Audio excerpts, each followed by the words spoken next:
Tecnologia chamada à caixa central. No primeiro town meeting, anunciaste o rebranding, portanto deixámos de ser BIT, na Business Information Technology, para MC Digital. Eu entro e encontro uma organização que, na verdade, ainda olhava para si própria como buyer de tecnologia, de certa forma, mas ao longo dos anos já se tinha transformado cada vez mais em builder de tecnologia. A necessidade de fazer o rebranding não foi de maneira nenhuma um minimizar do valor da marca do passado, foi mais um reconhecer que, de certa forma, a organização já tinha crescido e evoluído além disso e que estava numa trajetória e tinha a vontade e a aspiração de evoluir ainda mais. E aí, uma mudança de nome e a criação de um nome que fosse mais, não só conectado com o MC enquanto todo, mas também conectado com a missão que esta organização pode e deve e quer ter dentro da MC, fez-me total sentido. Daí essa mudança. Queria perceber como é que nas vossas empresas nós implementamos inovação, porque inovação é uma definição muito lata e não chega a chegarmos a uma reunião geral e dizer nós agora temos que ser inovadores, vocês vão lá para os vossos postos de trabalho e inovem. Como é que vocês fazem isso nas vossas empresas? Como é que conseguimos tirar do papel e dos PowerPoints o chavão inovação e efetivamente executamos?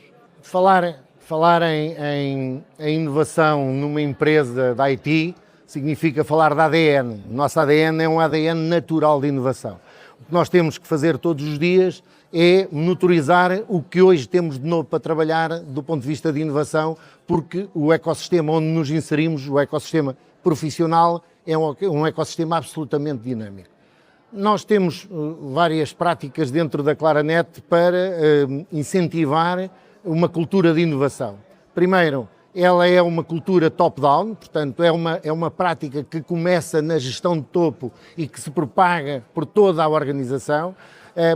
Isto faz com que haja um compromisso geral de toda a equipa naquilo que é a realização e a concretização de boas práticas e de melhoria contínua, quer nos serviços que prestamos aos clientes, quer nos serviços que inovamos internamente para melhorar a nossa exposição ao mercado. Na Microsoft, um pouco diferente, nós temos inovação no core, né, na gestão, no desenvolvimento da plataforma, portanto há equipas dedicadas a isso, mas tomando o impacto mais para o empowerment ou capacitação das equipas locais, e há um foco grande em ser, há uma expressão que se utiliza que é impactful, ter impacto, okay?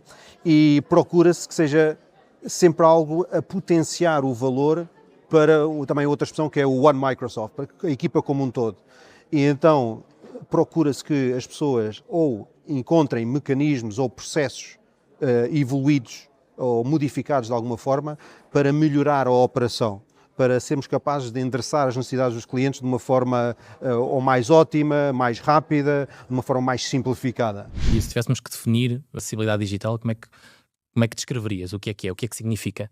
A acessibilidade digital é o atributo que permite que todos os nossos ativos digitais, sejam eles sites, sejam eles interfaces de loja, como os nossos quiosques, sejam eles as nossas aplicações, como a app cartão, a app plug and charge, ou até o nosso site de compras online, estejam acessíveis para toda a gente. O que é este AI Accelerate?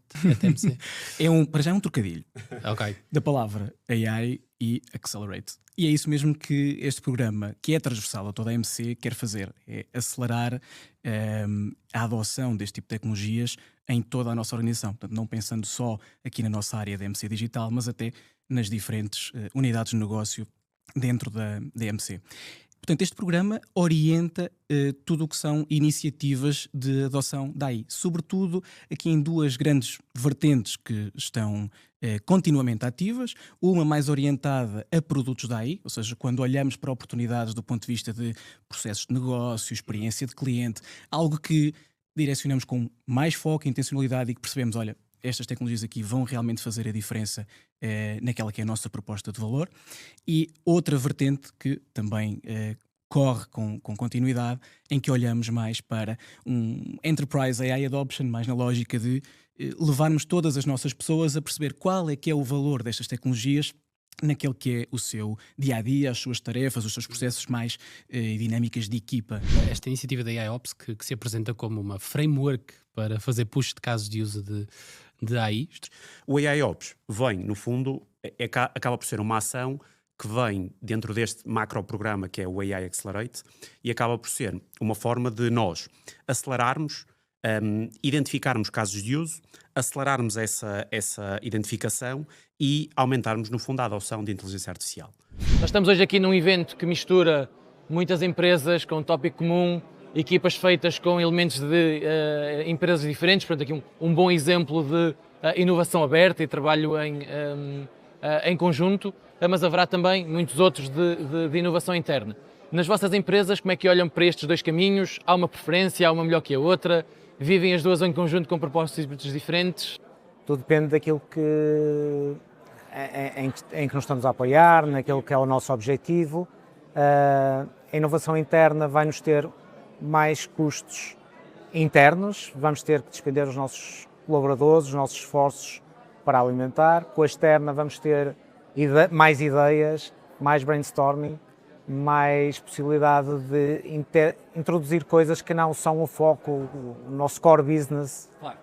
E que nos vão potenciar o nosso negócio, digamos assim, mas não há uma melhor que a outra. Eu diria que a Google tem aqui uma corresponsabilidade nestes temas de inovação. Okay? Eu acho que isso é do foro comum, não só pela inovação que a Google traz para a comunidade, do ponto de vista de inovação, nos produtos que desenvolve, e agora muito próximo dos temas de inteligência artificial, mas eu gostaria, se calhar, e pegando aqui na pergunta que fizeste relativamente ao tema da inovação aberta e inovação fechada, nós, na Google em particular, eu tenho que abstrair-me da Google Cloud em particular e ir aqui para o Grupo Alphabet, porque eu acho que é aqui que está, de facto, o centro da inovação. Se nós pensarmos naquilo que foram os grandes produtos que a Google desenvolveu, trouxe para o mercado, como o caso do Waymo, o carro autómato, ou a Calico, o desenvolvimento daquilo que é o futuro, a longevidade de uma vida com qualidade, etc., etc., que são temas que saem destas áreas, são matérias, se quiserem, muito mais sociais e muito mais ligadas às ciências, por exemplo. A inovação tem que vir naturalmente de fora, não pode vir de uma inovação fechada, tem que ser uma inovação aberta. E a Google faz isto ao ponto de nós considerarmos muitas vezes que esta é a dicotomia, que é, sendo nós uma empresa high performance, como a Sonai também é uma empresa high performance, como é que ela consegue conviver com o tema da inovação? E, portanto, nós muitas vezes tentamos garantir que a inovação vem de dentro, portanto, daí eu concordar com o Pedro em que depende da situação. Muitas vezes a inovação vem de dentro porque nós conhecemos aquilo que são os requisitos do mercado, mas claramente para nós criarmos um produto, desde a ideação até à sua concepção, nós temos que trazer um ecossistema de fora, nomeadamente parceiros e de concorrentes e da comunidade em si, para criar precisamente este elan fora da caixa, o qual nós conseguimos depois desenvolver.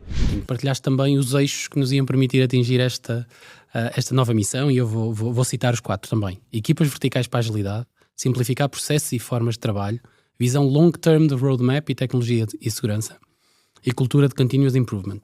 Equipas verticais para a agilidade, na verdade, foi unir dentro das mesmas equipas, dentro da mesma umbrella de liderança, product managers, engineers, QAs, architects, e garantir que nós temos unidades que têm capacidade de trabalhar com business stakeholders, trabalhar com os consumidores, identificar um problema, definir qual é o produto certo ou a estratégia de produto certa para resolver o problema, desenvolvê-lo, lançá-lo e operá-lo. Do ponto de vista de roadmap long term, até para explicar, acho que quando se pensa tecnologia é muito fácil, com os pedidos e os problemas que surgem no dia-a-dia, tomar decisões táticas. O problema é que em organizações grandes, muitas decisões táticas, sem pensar no long term, acumuladas ao longo dos anos, geram um legacy gigantesco.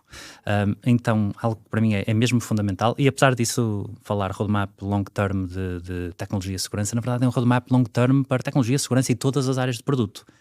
É muito menos ter absolutamente detalhado tudo o que nós queremos construir, mas ter uma visão clara dos desafios do próximo ano e uma direção estratégica de para onde nós nos queremos, direcionar. Simplificar processos e forma de trabalho, para mim, na verdade, nasce do facto de eu detestar a burocracia e detestar preencher a burocracia, e acho que muitas vezes nós colocamos uma carga pesada demais em equipas que deviam estar a pensar produto, a resolver problemas para os consumidores, de cumprir burocracias de governança. É necessário, e todas as organizações têm as suas políticas e os seus processos, mas devemos trabalhar por simplificar ao máximo. E a ponto de continuous improvement é mesmo uma questão de de filosofia pessoal. Mindset.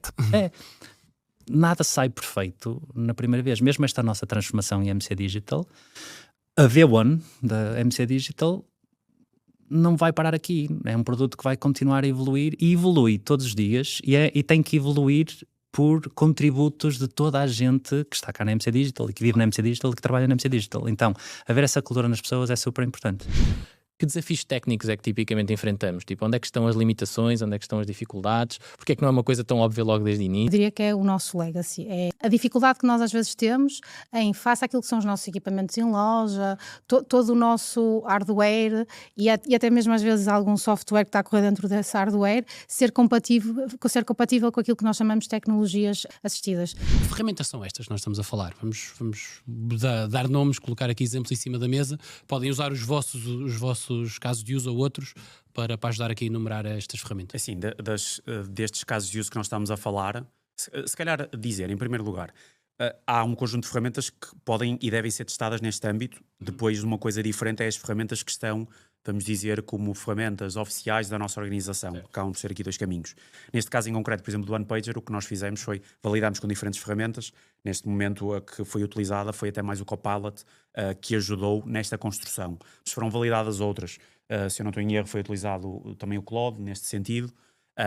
E podíamos ter utilizado outra, no caso do Gemini também podia ter sido utilizado para isto. Mas no fundo o AIOps também dá esta oportunidade, que é validar ferramentas que ainda não estão dentro da nossa stack tecnológica como ferramentas oficiais, mas que nos permite rapidamente testar e ver se são as ferramentas adequadas para este tipo de soluções.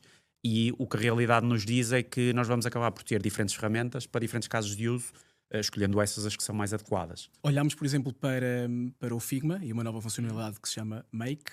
No fundo, o Figma é o software em que nós desenhamos as nossas interfaces e experiências digitais, muito utilizado pelos nossos designers, e onde também alojamos o nosso design system, ou seja, toda a nossa identidade gráfica está lá.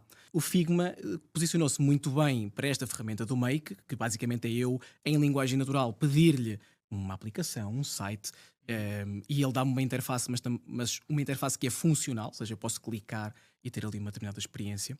E o Figma posicionou-se bem porque nos dá a oportunidade de conectar e dar contexto ao LLM, né, fazer o chamado grounding, na indústria chama-se o grounding, do meu design system. E em cima disso pedir-lhe alguma coisa. E os nossos designers depois construíram um prompt, um template, mais uma vez, para facilitar a utilização. Portanto, o Figma Make é a nossa ferramenta de eleição para idear novas interfaces e novas experiências do ponto de vista digital.